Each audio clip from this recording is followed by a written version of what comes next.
Kasus Jeffrey Epstein itu menunjukkan kepada dunia betapa, mohon maaf, sistem humanisme yang mereka bangun itu tidak ada sama sekali.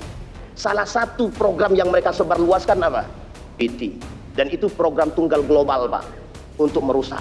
Itu serius, Pak, tidak main-main. Kenapa baru sadarnya sekarang? Karena kita tidak melihat itu. Faktanya Allah tunjukkan. Oh, gitulah keadaan dunia hari ini. Saking kacaunya. Kita masih bisa santai.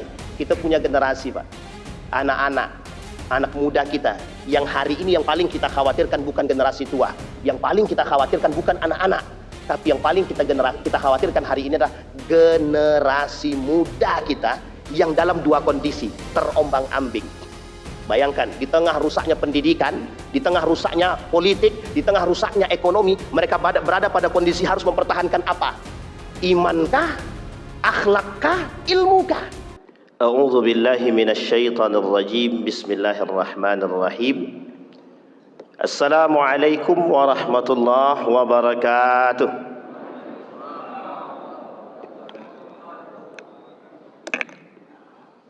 Alhamdulillahi rabbil alamin. Alhamdulillahilladzi an'ama bi ni'matil iman wal islam bihima tatimmus salihat. Ashhadu an la ilaha illallah wahdahu la syarika lah wa ashhadu anna Muhammadan abduhu wa rasuluh la nabiyya ba'd. Allahumma salli wa sallim wa barik ala hadha an-nabiyil karim. Allahumma salli ala Muhammad wa ala ali Muhammad fil alamin innaka Hamidum Majid. Ya ayyuhan nasu ittaqu rabbakum alladzi khalaqakum min nafsin wahidah wa khalaqa minha zawjaha wa batha minhuma rijalan katsiran wa nisaa'a wattaqullaha alladzi tasaaluna bihi wal arham innallaha kana 'alaikum raqiba. Puji syukur kehadirat Allah dengan mengucapkan alhamdulillah rabbil alamin, bersalawat kepada Nabi dengan mengucapkan Allahumma salli ala Muhammad wa ala ali Muhammad fil alamin innaka Hamidum Majid. Mudah-mudahan yang hadir husnul khatimah. Berdoa kepada Allah untuk kedua orang tua yang telah mendahului, Allah tempatkan di tempat terbaik di sisinya. Allah terima amal ibadahnya. Allah kumpulkan kelak bersama orang-orang yang saleh. Dan untuk orang tua kita yang masih hidup, sehat, kuat, husnul khatimah. Bapak Ibu sekalian yang berbahagia, di dalam surat Al-Hasyr ayat 111 sampai 117. Yang bawa Al-Quran silahkan boleh dicek di Google atau di mana silahkan. Di dalam surat Al-Hasyr antara ayat 11 sampai ayat yang ke-17. Ada ayat yang ke-14 berbunyi, La yuqatilunakum jami'an illa fi quram muhassanatin aw min wara'i judur. Ba'suhum bainahum syadid, tahsabuhum jami'an wa qulubuhum syatta. Dzalika bi annahum qaumun la ya'qilun. Ini ayat poin ayat ke-14. Tapi sebelum ayat ke-14 itu ada ayat 11, 12 dan 13. Di dalam surat Al-Hasyr ini berbicara tentang 3 kelompok. Kelompok pertama Yahudi, kelompok kedua Nasrani, kelompok ketiga itu kelompok yang paling berbahaya. Namanya nafaqu, munafiqun. Kalau kita bicara tentang munafiqun atau nifaq, di dalam hadis Nabi ada 2 hadis yang khusus. Hadis pertama mengatakan ayatul munafik salasa.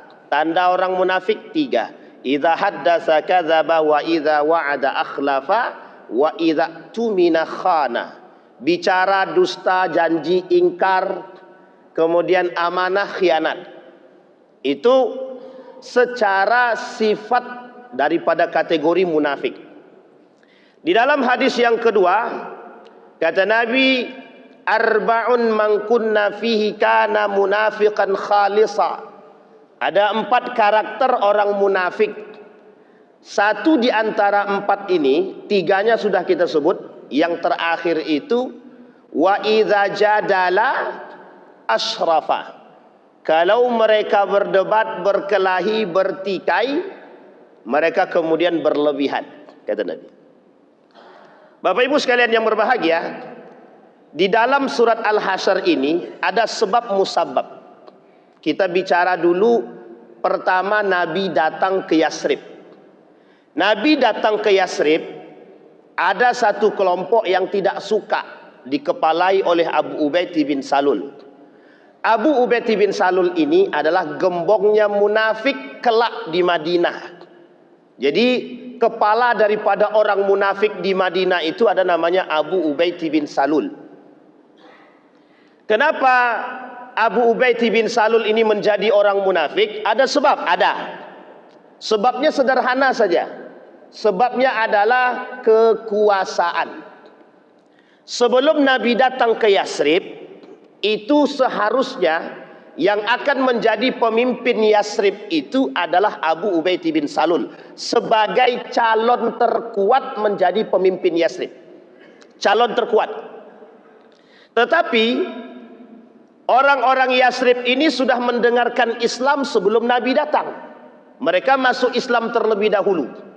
Maka ketika Nabi berhijrah dari Mekah ke Madinah, mereka menunggu Nabi di perbatasan antara Makkah Madinah. Uniknya, Bapak Ibu sekalian yang berbahagia, uniknya ketika Nabi sampai ke Yasrib, kalimatnya Yasrib, ketika itu ada tempat yang disebut dengan Quba. Quba itu nama tempat sebelum menjadi masjid. Masjid Quba diambil dari namanya. Di depan Masjid Quba itu 500 meter dari Masjid Quba ada masjid sederhana. Tapi Bapak Ibu tak pernah lihat lagi itu masjid, tak ada. Karena sudah dihancurkan. Nama masjidnya Dirar. Apa nama masjidnya? Dirar. Allah abadikan masjid ini di dalam Al-Quran. La tattakhidhu diraran li ta'tadu. Jangan kalian jadikan masjid itu untuk merusak, berbahaya bagi setiap manusia. Karena ada sebab, ada. Nanti sebabnya kita runut. Kemudian sampai Nabi ke Yasrib nih, sampai Nabi di Yasrib, singgah di Quba, bangun masjid namanya Masjid Quba. Kemudian seminggu kemudian atau setelah pembangunan masjid, Nabi pindah ke Madinah yang sekarang disebut dengan Masjidin Nabawi, Madinatul Munawwarah. Jadi ini sebab. Apa kaitan dengan ayat tadi? Kaitan dengan ayat tadi Bapak Ibu sekalian yang berbahagia, Abu Ubaid bin Salul menghasut orang-orang kabilah-kabilah yang ada di situ untuk tidak percaya kepada Muhammad. Uniknya, Abu Ubaid bin Salul kalah pamor. Kalah pamor. Nabi Muhammad lebih dulu punya pamor yang baik. Al-Amin. Orang yang sangat terpercaya dengan sifat dan karakternya. Singkat cerita, Abu Ubaid bin Salul harus mencari cara untuk menggeser Muhammad. Apa alasannya? Ini orang bakal jadi pemimpinnya Yasrib. Ternyata benar. Penduduk-penduduk Yasrib yang sudah menjadi muslim itu, mereka kemudian membaiat baginda Nabi menjadi pimpinan, pemimpin, khalifah. Ini awal mula sebelum terbentuknya konstitusi pertama di dunia. Itu terjadi di negeri Madinah yang diperkuat dengan Piagam Madinah. Pernah dengar Piagam Madinah Bapak Ibu ya? Pernah tahu isinya apa? Salah satu di antara isi Piagam Madinah itu adalah memperdamaikan Ansar, Muhajirin, Yahudi, Nasrani. Empat ini disatukan oleh Nabi dalam satu negeri yang dikenal dengan Madinah. Maka Madinah itu ada dua. Ada Madinah, ada Al-Madinah. Kalau dia Al-Madinah berarti kota Madinah. Tapi kalau dia Madinatul Munawwarah atau Madinah, itu dia Madinah yang sekarang. Kalau Al-Madinah itu artinya apa? Kota. Tinggal di mana? Di Al-Madinah Sore, Al-Madinah Pekanbaru. Itu penyebutan nama saja. Karena dua ini ada kesamaan dan ada perbedaan. Singkat cerita, Abu Ubaid bin Salul menghasut semua kabilah untuk berlawan kepada Nabi Muhammad karena Nabi sudah menghasut orang-orang yang ada di situ untuk masuk ke dalam Islam. Tapi sebenarnya Nabi bukan menghasut, kedatangan Nabi itu menjadi berkah bagi mereka. Sayang Abu Ubaid bin Salul ini tak memandang itu. Abu Ubaid bin Salul dibutakan oleh kekuasaan, seolah-olah itu adalah haknya dia. Sehingga Nabi Muhammad dituduhlah perampas kekuasaan. Disinilah awal mula yang disebut dengan strategi politik yang dibangun oleh Nabi. Ketika kita bicara politik, Bapak Ibu, Nabi hijrah Mekah Madinah bukan tanpa sebab. Yang pertama, mengumpulkan kekuatan. Yang kedua, politik ekonomi. Yang ketiga, strategi Nabi untuk menguasai dunia. Itu harus dipahami dulu. Kenapa demikian? Ini sejarah. Karena ini faktanya begitu. Nanti ada kaitannya. Abu Ubaid bin Salul akhirnya frustasi, menghasut orang-orang ini, bekerja samalah dengan dua kelompok. Namanya Yahudi dan Nasrani. Yahudi itu ada dua yang dihasut, yang dikerjasama dengan Abu Ubaid bin Salul. Satu Bani Nadir, yang kedua Qainuqa. Siapa namanya Bapak Ibu? Bani Nadir, Qainuqa. Ini penting dipahami. Mendapat hasutan daripada Abu Ubaid bin Salul, apa kata gembong munafik? La in ukhrijtum lanakhrujanna ma'akum wa la nuti'u fikum ahadan abada wa la in qutiltum lanansurannakum wallahu yashhadu innahum lakadzibun. Ini karakternya Abu Ubaid bin Salul.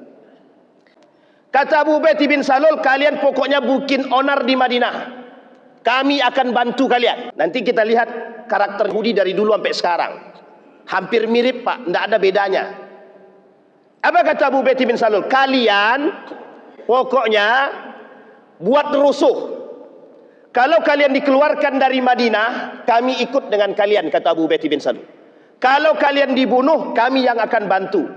Semangat sekali untuk menghancurkan Nabi, untuk membunuh Nabi. Fitnah dibuat, semua dibuat. Tapi ketika Nabi gerah dengan karakter mereka, ini sebab turunnya ayat tadi. Ketika Nabi sudah gerah, apa kata Abu Ubaid bin, apa kata Nabi? Wahai Yahudi Bani Nadir, pergi. Diusir Pak. Ada yang pindah ke Tabuk. Nanti kedua, ada yang pindah ke Khaybar. Ini nanti asal muasal perang Tabuk, perang Khaybar. Perang apa namanya? Tabuk. Pernah dengar perang Tabuk Bapak Ibu? Sejarah perang Tabuk itu sejarah umat Muslim dengan Yahudi. Sejarah umat perang Khaybar itu antara Muslim dengan, jadi dua. Kedua-duanya kedua-duanya yang sudah diusir oleh Nabi dari Madinah. Dulu mereka ini penghuni Pak, penghuni. Sehingga kata Nabi, kata Abu Ubaid bin Salul, kalau kalian buat rusuh, kami akan membantu kalian. Tapi perhatikan kalimatnya. Kalimatnya perhatikan. Kata Allah dalam Al-Quran, la in ukhriju la yakhrujuna ma'ahum wa la in qutilu la yansurunahum. Ketika mereka diusir, apa kata Abu Ubaid bin Salul dan gembong-gembongnya? Maaf, kami tidak tahu menau urusan kalian. Itu setelah Yahudi bikin onar. Ketika para Yahudi terbunuh, apa kata Abu Ubaid bin Salul? Kami tidak akan membantu. Lihat karakternya Pak, karakternya. Ini karakternya orang munafik. Dzal wajhain, dua wajah. Wajar ketika Allah berkata di dalam Al-Quran, wa idza laqul ladzina amanu qalu amanna. Ketika mereka bertemu dengan orang beriman, kami beriman. Ketika bertemu dengan orang-orang Yahudi Nasrani, kami bersama dengan kalian. Ini karakteristik. Nah Bapak Ibu sekalian yang berbahagia, apa kaitan dengan ayat tadi? Ini yang saya sampaikan. Ini sejarah. Di balik persoalan global dunia hari ini, itu cuma satu isyarat. Perperangan agama. Yahudi Muslim. Ketika agama Yahudi ini menjadi raja di dunia, yang akan menaungi tiga agama sekaligus. Pluralisme. Ketiga-tiga agama ini menjadi sebab ingin digabungkannya semuanya, itulah yang disebut dengan agama nenek moyang kami. Disebut dengan agama Ibrahim. Agama Ibrahim ini untuk menjadi simbol kekuatan mereka kelak di akhir zaman, yang mereka sebut sebagai Abrahamic religion, agama Ibrahim, yang menyatukan 3 agama sekaligus, Yahudi, Nasrani, dan Islam. Ini sudah terjadi Bapak Ibu, sudah terjadi. Salah satu perannya orang-orang Eropa hari ini itu merusak itu. Makanya mohon maaf, berbagai macam cara mereka lakukan. Dan cara pertama yang terbesar yang mereka lakukan untuk menaklukkan dunia ini bukan lagi persoalan yang lain, dan itu terletak pada persoalan fulus, ekonomi. Makanya Nabi sampai di Madinah ketika orang Mekah itu masih melawan, itu yang dilakukan oleh Nabi adalah Nabi memblok tijarah, perdagangan yang datang dari Madinah. Itu ketika Madinah ditutup untuk Mekah, itu orang Mekah kalang kabut itu Pak. Kalang kabut. Karena termasuk jalan. Pada masa Nabi Ismail alaihissalam, itu sebagai jalan. Tempat para musafir lewat. Yang punya kekuatan, yang punya tijarah ekonomi di situ dia. Sehingga Bapak Ibu sekalian yang berbahagia, itu tampak sekali kekuatan Mekah ketika itu lemah dari sisi ekonomi ketika Madinah menutup kerjasama dengan Mekah. Itu ketika Nabi datang di situ. Makanya Bapak Ibu sekalian yang berbahagia, Allah katakan di dalam Al-Quran, ini poinnya, la yuqatilunakum jami'an illa fi quram muhassana. Wahai umat muslim, orang beriman, percayalah bahwa orang di itu, Nasrani itu, Israel itu tidak akan pernah menyerang Anda dalam ketika Anda bersatu. Tidak akan. Karena Yahudi tahu. Bapak Ibu, rahib-rahibnya menyampaikan kepada mereka bahwa kebangkitan Islam itu nyata dan pasti. Inilah yang menjadi pusat perhatian mereka hari ini. Bagaimana caranya Islam ini harus hancur yang tidak sesuai dengan perkataan rahib mereka, rabi mereka, bukan rahib, rabi. Kebangkitan Islam pasti. Cuma uniknya umat Islam yang tak yakin dengan kebangkitan itu. Yakin Pak? Umat Islam tak yakin. Kenapa saya katakan umat Islam tak yakin? Banyak umat muslim tidak bangga dengan Islam itu sendiri. Unik. Banyak umat muslim yang ikut menghancurkan pundi-pundi keislaman itu. Nilai-nilai keislaman itu. Pertanyaannya, alasannya apa? Alasannya sederhana saja. Alasannya adalah dunia. Alasannya dunia. Maka kata Nabi, salah satu penyakit yang akan menjangkit penyakit pada umatku, kata Nabi, ada namanya al-wahan. Hubbud dunia, cinta dunia. Wa karahiyatul maut, benci akan kematian. Bahkan di dalam hadis Nabi yang lain, kata Nabi, sayusibu ummati da'al umam. Kelak di akhir zaman umatku itu akan terjangkit 6 penyakit, kata Nabi.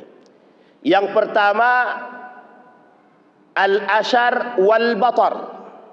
Al-ashar berlebihan dalam memiliki harta. Al-ashar itu kufur nikmat. Wal batar berlebihan dalam nikmat. Artinya dia gunakan pada sesuatu yang tak bermanfaat, bahkan keluar daripada syariat. Yang ketiga, at-takatsur, bermegah-megahan. Yang keempat, at-tanajus fid dunya, mereka lomba-lomba dalam urusan dunia. Sekarang saya tanya, faktanya hari ini orang lomba-lomba dunia atau lomba-lomba akhirat? Lomba-lomba dunia atau lomba akhirat? Lomba kursi atau lomba baca Quran? Orang hari ini, kalau ada anak-anak hari ini ikut lomba dan kaitannya dengan dunia, itu jor-joran ngasih dananya. Tapi coba lomba qiraati Al-Quran atau musabaqah musabaqah tilawatil Quran, itu yang tahu 1, 2, 3 orang aja. Beberapa waktu yang lalu ada anak Indonesia juara 2. Orang Indonesia juara 2, nggak dikenal sampai hari ini. Banyak sekali. Itu bukti sekulerismenya kencang di Indonesia ini, Pak. Itu bukti bahwa bagaimana agama itu harus digoyang. Agama bukan menjadi perhatian. Apa yang menjadi ketakutan Yahudi terhadap Islam? Satu saja, kembalinya anak-anak Muslim itu kepada Quran. Selesai, Pak. Cuman itu doang. Karena saya ditanya, Pak, jam berapa ente bangun? Saya bangun jam 4 subuh, saya bilang. Karena ketika itu saya bangun jam 4, Pak. Kami satu kamar. Dia bilang diajarkan bangun itu jam 3, bukan jam 4. Tahu Bapak Ibu apa alasan jam 3? Habis bangun kami mandi. Setelah mandi kami baca kitab Anda. Kami baca kitab Anda. Coba bayangkan. Al-Quran. Dan itu kami diberikan waktu untuk berdiskusi, Pak. Memang begitu. Karena waktu itu kami mengikuti perkuliahan. Sistemnya adalah berdebat langsung dengan orientalis. Tapi Bapak Ibu perlu dipahami, hari ini pembuktiannya nyata. Kasus Jeffrey Epstein itu menunjukkan kepada dunia betapa, mohon maaf, sistem humanisme yang mereka bangun itu tidak ada sama sekali. Tidak ada yang lebih humanis daripada Islam, tak ada. Tidak ada yang lebih toleransi daripada Islam, tidak ada. Semua menunjukkan agama Islam. Cuma satu, orang Muslim tak sadar. Maka kata Allah dalam Al-Quran, umat Muslim ini harus paham. Orang mukmin harus paham. Orang Yahudi tidak akan menghancurkan kita kalau kita bersatu. Bapak Ibu sekalian yang berbahagia, 1925 dari saat itu sampai hari ini, cuma satu yang harus dilakukan oleh dia untuk menang. Menghancurkan umat Muslim. Merasa khawatir dengan umat Muslim. Aku khawatir kalau umat Muslim ini ketika sholat Jumat rame. Dia takut, Pak. Takut apa? Kalau umat Muslim ini bersatu. Takut dia, Pak. Kemudian kawan yang lain jawab, Yahudi yang kedua jawab, aku tidak khawatir. Karena ketika mereka sholat Jumatnya rame, itu belum tentu menjadi dasar satunya hati mereka. Coba bayangkan. Tapi kata kawannya, terus apa yang kau takutkan dari umat Muslim? Aku takutkan mereka datang sholat subuh ramenya sama seperti sholat Jumat. Itu diajarkan langsung oleh rabi mereka kepada para anak-anak untuk mengetahui kekuatan Muslim. Maka Bapak Ibu kemudian kita lihat apa kata Allah? Illa fi quram muhassanatin aw min wara'i judur. Ketika pindah ke Khaybar setelah diusir oleh Nabi, ini sebab mereka diusir melakukan pemberontakan, diusir oleh Nabi, pindah ke Khaybar. Khaybar itu 5 jam dari Madinah, 5 jam dari Madinatul Munawwarah. Singkat cerita Bapak Ibu, mereka membangun benteng-benteng yang kuat agar bisa melawan Islam. Tapi mereka lupa baginda Nabi ini Nabi. Lupa deh kalau itu Nabi. Nabi pasti punya ilham, punya insting yang diberikan oleh Allah Subhanahu wa taala melalui wahyu. Apa yang dilakukan oleh Nabi? Nabi perangi mereka di malam hari saat penduduk-penduduk Yahudi tertidur. Ketika Nabi datang, kaget mereka. Benteng yang dibangun tidak ada gunanya, Pak. Justru menjadi benteng bagi umat Muslim yang kuat. Hari ini begitu, Pak. Ketika Donald Israel Yahudi takut, sudah tahu akan kelemahan diri dia, paham akan kebangkitan Islam, apa yang dia lakukan? Dia gerilya, Pak, ke negara-negara Muslim. Tujuannya sederhana saja, untuk membuat umat Muslim, negara-negara Muslim tetap konsisten dengan Amerika. Dari 1948 sampai hari ini, yang dilakukan Amerika dalam pengkhianatan perjanjian, sampai hari ini tidak ada kesepakatan. Makanya Bapak Ibu, orang Palestina itu sadar, dia tahu dia bahwa orang Yahudi ini penakut. Kenapa dia tak berani hancurkan sekaligus? Karena dia tahu kalau dihancurkan langsung, itu yang akan marah itu satu dunia, Pak. Seluruh negara Muslim pasti. Maka caranya adalah hancurkan yang ada di pinggiran dulu. Hancurkan dulu yang di pinggir-pinggir ini. Termasuk negara-negara Islam yang kaya-kaya itu. Uni Emirat Arab, Saudi Arabia, Mesir dan lain sebagainya. Ini dulu, Pak, dipegang. cara menghancurkannya. Dari sini kita paham dari ayat ini. Menghancurkan umat muslim, pecahkan dulu. Makanya kenapa persoalan jihad di Indonesia ini sangat-sangat minim untuk dibahas. Tahu Bapak Ibu alasannya? Kebencian Amerika disampaikan kepada Soeharto, jangan sampai ada yang membahas persoalan jihad. Itulah sebab munculnya kalimat terorisme dari Amerika untuk para santri Indonesia. Itu sejarah itu Pak, tidak boleh dilupakan. Kalimat terorisme itu pertama kali muncul pada masa kepemimpinan Soeharto. Untuk siapa? Para santri-santri yang ada di pesantren. Karena ketika itu yang melakukan pemberontakan adalah mereka. Sampai di sini bisa dipahami Bapak Ibu? Ini poin penting Pak. Makanya kata Allah dalam Al-Quran, kalau kalian mau tahu karakter sesungguhnya Yahudi, mereka penakut, sangat penakut. Kenapa? Karena kata Allah, ba'suhum syadid. Sebenarnya mereka ketika orang-orang Yahudi ini nampak bersatu, itu sebenarnya mereka sedang bercerai-berai. Ketakutan yang besar, rugi atau tidak ruginya kami. Maka nasihat dari Allah itu untuk kita. Apa kata Allah? Kamatsalil ladzina min qablihim qariban dzaqu wabala amrihim walahum adzabun alim. Hei orang-orang beriman, kalian harus sadar bahwa Yahudi itu kelak akan mendapatkan azab yang sangat pedih kata Allah. Cuma kalian yang beriman jangan bersatu bersama mereka. Anda tinggal pilih Palestina atau pilih Israel. Orang beriman tidak mungkin pilih Israel, itu tidak mungkin Pak. Ada pertanyaan beberapa waktu yang lalu, Ustaz. Palestina dibela oleh Iran, mereka Syiah. Yang kedua kata mereka, kalau kita sebelah di sini itu Israel, maka sebaiknya kita Ustaz seperti apa? Kami mengikuti saran yang lain Ustaz, tawakuf. Kami berdiam diri saja, tidak membela Palestina, tidak membela Israel katanya. Itu pernyataan sikapnya kaum liberal. Kenapa demikian? Karena Palestina itu persoalan iman, bukan persoalan, mohon maaf, bukan persoalan sosial. Palestina itu persoalan iman. Kita tidak bela Syiahnya, tidak bela Cinanya, tidak bela Rusianya. Yang kita bela Palestina. Itu yang harus dipahami Bapak Ibu. Kenapa demikian? Orang Palestina ini sadar Pak, tahu betul, masyarakat Palestina ini paham betul, Gaza ini paham betul, bahwa yang mereka jaga ini sentralnya dunia. Pertanyaannya, dalam urusan pertempuran hari ini, itu subjeknya apa? Persoalannya apa? Cuma Palestina. Artinya adalah, ada apa dengan Palestina? Ada apa dengan Baitul Maqdis? Ada apa dengan Masjidil Aqsa? Sampai mereka serius. Bisa dipahami Bapak Ibu ya? Pertanyaan muncul, kemana orang-orang beriman yang lain? Itu pertanyaan. Makanya pertanyaannya bukan orang muslim, tapi orang mukmin. Kenapa orang mukmin? Karena yang paham orang beriman. Umat muslim tidak paham, karena umat muslim masa bodoh dengan keadaan tersebut. Ketika kasus ini kemudian tersebar luas, kata umat muslim, pikirkan diri sendiri, yang penting kami selamat.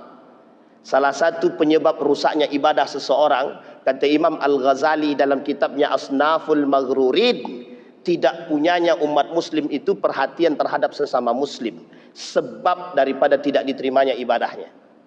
Jadi jangan salah Pak, Nabi bilang kalau ada umat muslim diam dengan umat muslim yang lain tidak perhatian, bisa dikatakan la yu'min, gitu, tidak beriman. Bisa dipahami Bapak Ibu ya? Ini poin penting bagi kita. Jadi Bapak Ibu sekalian berbahagia, kita kembalikan. Apa kata Abu Ubaidah bin Salul? La in ukhriju la yakhrujuna ma'hum, kata Allah. Ketika orang Yahudi diusir, apa kata Abu Ubaidah bin Salul? Kami tidak ikut serta. Wala in qutilu la yansurunahum, ketika mereka terbunuh, kata Allah, sama sekali orang munafik itu tidak membantu. Karena Allah tahu orang munafik itu cuma kadzab, pendusta, berkhianat kepada piagam Madinah. Itu Abu Ubaidah bin Salul. Nah dari sini Bapak Ibu, yang harus dipahami adalah di tengah umat muslim ini ada musuh terselubung yang paling berbahaya di antara kita. Namanya munafiqun.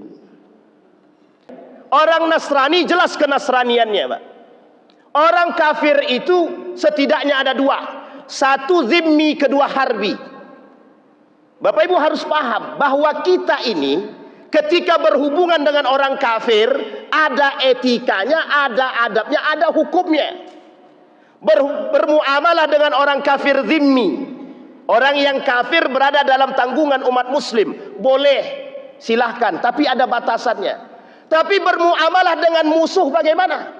Bermuamalah. Mereka orang yang merusak agama kita. Ketika 1925, apa yang mereka lakukan? Ketika Turki Utsmani runtuh 1924 akhir, apa yang mereka lakukan? Deklarasi semua berbau Islam hilangkan, hapus. Islamophobia pertama yang mereka lakukan adalah dengan kekuasaan mereka, semua yang berbau Islam habiskan. Coba bayangkan. Ketika Raja Inggris mengatakan kalau nampak ada orang yang telinganya bersih berarti muslim, bunuh. Sebegitunya, Pak. Tidak ada toleransi. Tidak ada kalimat humanisme bagi mereka. Tidak ada, Pak. Tasamu, tidak ada. Bagi mereka musuh. Islam pasti bangkit, hancurkan umat muslim, bunuh semua. Bersih telinganya muslim dia. Lihat wajahnya bersih, wajahnya muslim dia, bunuh. Coba bayangkan. Itu yang mereka katakan. Dan ini Bapak Ibu ditunjukkan di hadapan dunia. Dan kita terlena dengan urusan dunia. Coba bayangkan ketika kita berada pada posisi Palestina. Kita berada pada posisi yang sadar akan betapa kacaunya dunia ini, betapa besarnya hasutan Islamophobia hari ini. Dan itu yang menjadi ketakutan kita. Bapak Ibu yang hadir hari ini nggak terlalu komen, mungkin bisa jadi tidak apa-apa. Karena 20 tahun yang akan datang, Pak, persoalannya. Generasi kita selanjutnya. Generasi Bapak Ibu selanjutnya 20 tahun yang akan datang. Bagaimana keadaan dunia. Ini yang harus kita pandang. Kami, Pak, mohon maaf. Waktu kami di Yogyakarta. Ini persoalan Yahudi ini kami bahas. Itu tahun 2017. Dalam benak saya ketika itu. Kelak di tahun 2020 ini mesti aman. Tidak ada lagi persoalan-persoalan seperti ini. Tapi ternyata Bapak Ibu sekalian yang berbahagia, di tahun 2020 saya sampai ke Pekanbaru, pindah, dan ternyata kasusnya makin besar sampai hari ini. Pekanbaru, Riau, termasuk kota yang paling, atau Riau ini termasuk provinsi yang paling besar memberikan ruang kepada LGBT. Itu nomor 5, Pak, terbesar se-Indonesia. Itu Indonesia. Sumbar nomor 3 hari ini. Pekanbaru, Riau nomor 5. Sekarang perhatikan kasusnya Jeffrey Epstein. Salah satu program yang mereka sebarluaskan apa? LGBT. Dan itu program tunggal global, Pak, untuk merusak. Itu serius, Pak, tidak main-main. Kenapa baru sadarnya sekarang? Karena kita tidak melihat itu. Faktanya Allah tunjukkan. Begitulah keadaan dunia hari ini. Saking kacaunya. Kita masih bisa santai. Kita punya generasi, Pak. Anak muda kita. Yang hari ini yang paling kita khawatirkan bukan generasi tua. Yang paling kita khawatirkan bukan anak-anak. Tapi yang paling kita khawatirkan hari ini adalah generasi muda kita. Yang dalam dua kondisi. Terombang-ambing. Bayangkan, di tengah rusaknya pendidikan, di tengah rusaknya politik, di tengah rusaknya ekonomi, mereka berada pada kondisi harus mempertahankan apa? Imankah? Akhlakkah? Ilmukah? Ketika persoalan ilmu pendidikan rusak, di mana letak ilmunya?